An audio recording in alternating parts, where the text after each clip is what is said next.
Datan Milisani yang tahun ini. Mohon maaf sebelumnya apabila pertemuan ini Bu Kabid masih ada kegiatan yang memang harus dihadiri oleh Bu Kabid, begitu juga dengan Bu Kadin.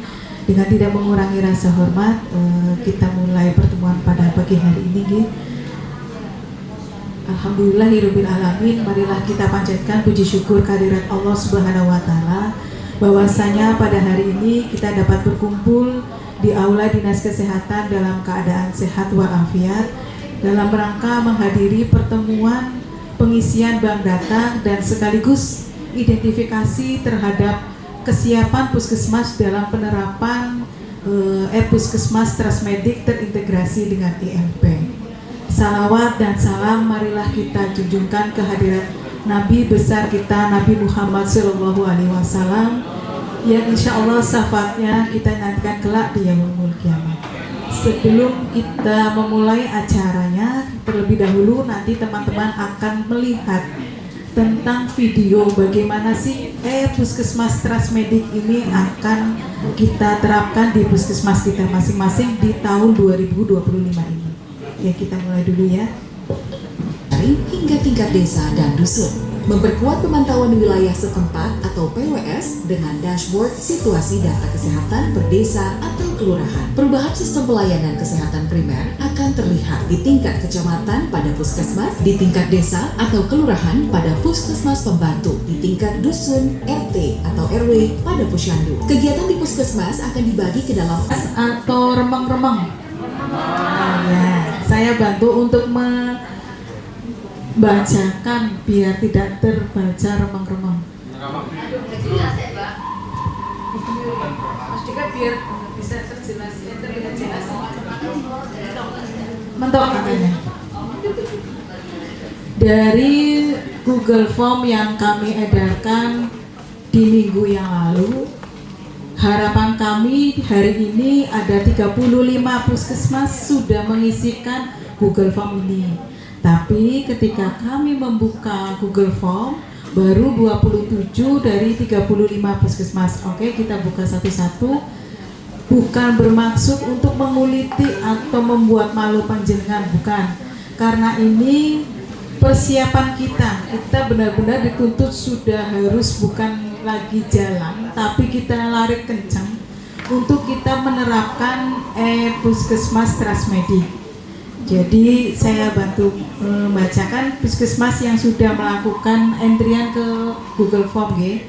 Yang pertama ada Puskesmas Paguyangan. Kemudian Puskesmas di Paguyangan ini jumlah laptop yang tersedia atau komputer ada 9. Kemudian semuanya itu SSD dan Core i3 dan jumlah di klaster 2 ada 2 komputer terus Gemas Ben. Kemudian spesifikasinya adalah SSD dan Core i3. Kemudian di jumlah laptop yang tersedia di klaster 3 ada 3 juga, ada 2 juga. Kemudian jumlah di klaster 4 ada 1. Jumlah di klaster 5 ada 3. Kemudian spesifikasinya sama.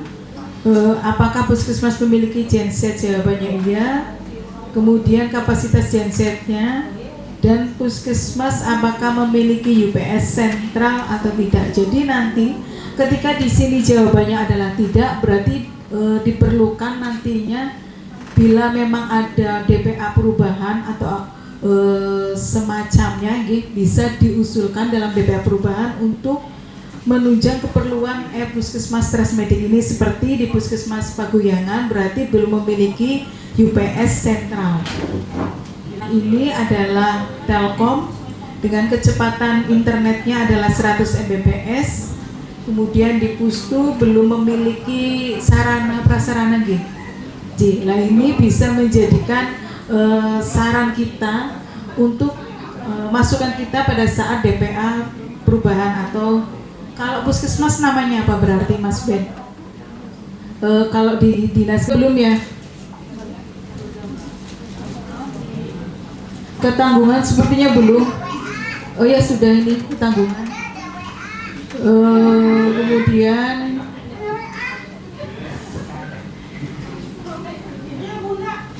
Brebes itu kaitannya dengan Kali Gangsa sudah, Kali Mati belum, kemudian Pemaron juga belum. Berarti Pemaron dan Kali Mati minta tolong untuk ngisi. Terus Kecipir sudah ngisi, berarti yang belum Bojong Sari dan Losari ya. Pluwut sudah ngisi, Bulakamba bagaimana kabar? Sudah ngisi belum? Sudah. Oke, terima kasih. Kemudian Siwulu.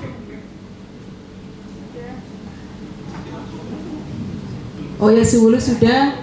Kita naik lagi ke atas. Bentar. Salemnya sudah ngisi belum ya? Salem sudah. Jadi barang Klikiran, Puskesmas Klikiran sudah ngisi. Kemudian Jaga Lempeni, Sidamulianya.